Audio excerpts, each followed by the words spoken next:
देखिए, भारत की संस्कृति रही है कि शरणागत को शरण देना।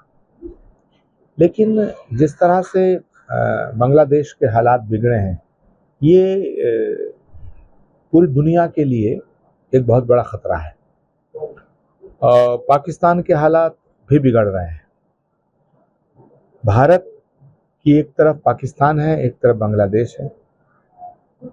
एकदम पड़ोसी देशों में अराजकता, आतंकवाद और बगावत और वायलेंस का जो एटमॉस्फेयर क्रिएट हुआ है, मुझे लगता है इसको देखते हुए भारत को बहुत सावधानी से चलना चाहिए। और क्योंकि खतरा भारत पर भी मंडरा रहा है और ये खतरा विचारधारा का है। ये खतरा कि किस तरह के सियासी सिनेरियो का है, पॉलिटिकल सिनेरियो का है, जिसको कोई भी संभ्रांत राष्ट्र स्वीकार नहीं कर सकता। हमें खुशी है इस बात की और ये हमारा सौभाग्य है कि भारत में एक सशक्त नेतृत्व है। नरेंद्र मोदी जी के रूप में, भारत के प्रधानमंत्री के रूप में एक सशक्त, समझदार और समर्थ नेतृत्व है।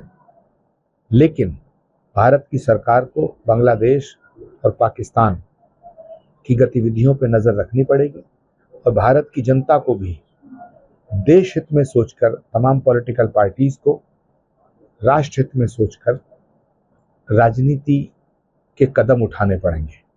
अपने स्वार्थ में अंधे होकर के राष्ट्र का नुकसान करने वाले सभी नेताओं से मैं अपील करना चाहता हूं कि सियासत अपनी जगह है, सत्ता अपनी जगह है, मगर जब बात राष्ट्र की आए, राष्ट्र के हित की आए, जब बात मुल्क की आए, तो वहां अपना स्वार्थ छोटा पड़ जाता है।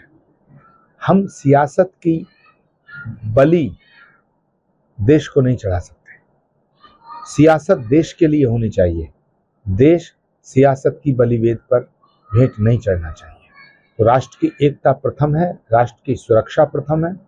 राष्ट्र की सुरक्षा को भी भयंकर खतरा पैदा हो गया है बांग्लादेश और पाकिस्तान की स्थितियों को देखते हुए।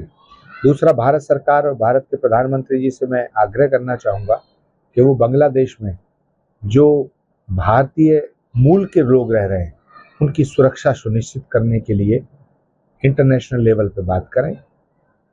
एक और गंभीर दुखद सूचना मिल रही है कि बांग्लादेश में रहने वाले हिंदुओं को मारा जा रहा है, पीटा जा रहा है, जलाया जा रहा है। ये भी बहुत ही दुखद और चिंतनीय विषय है। तो मैं भारत के प्रधानमंत्री जी से ये भी निवेदन करना चाहूँगा कि किसी भी सूरत में बांग्लादेश में जो हो रहा है उसको रुकवाने के लिए अंतर्राष्ट्रीय स्तर पर वो पहल करें, क्योंकि नरेंद्र मोदी जी सिर्फ भारत के ही नेता नहीं है, विश्व के सशक्त और समर्थ नेताओं के रूप में उन्होंने अपनी पहचान बनाई है। इसलिए पूरी दुनिया को नरेंद्र मोदी जी से अपेक्षा है कि वो बांग्लादेश में जो हो रहा है इस घटनाक्रम पर नज़र भी बनाए रखेंगे और वहाँ की समस्याओं को, वहाँ इंसानियत के नाते और अंतर्राष्ट्रीय संबंधों के नाते उसको, उस समस्या को सुलझाने के लिए कोई ना कोई ठोस फैसला लेंगे। सवाल इस बात का है कि तानाशाही कौन कर रहा है? क्या सरकार तानाशाह है या विपक्ष तानाशाह है? मुझे तो इस समय जो विपक्ष है ये तानाशाह नजर आ रहा है।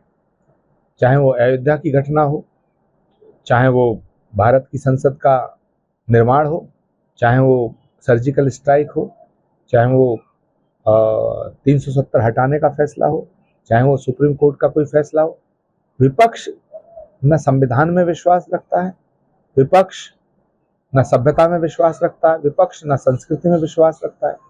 विपक्ष इस देश की सत्ता पर कब्जा करना चाहता है, इस देश की संपदा को लूटना चाहता है, अपने अपने गिरेबान में झांक के सबको देखना चाहिए।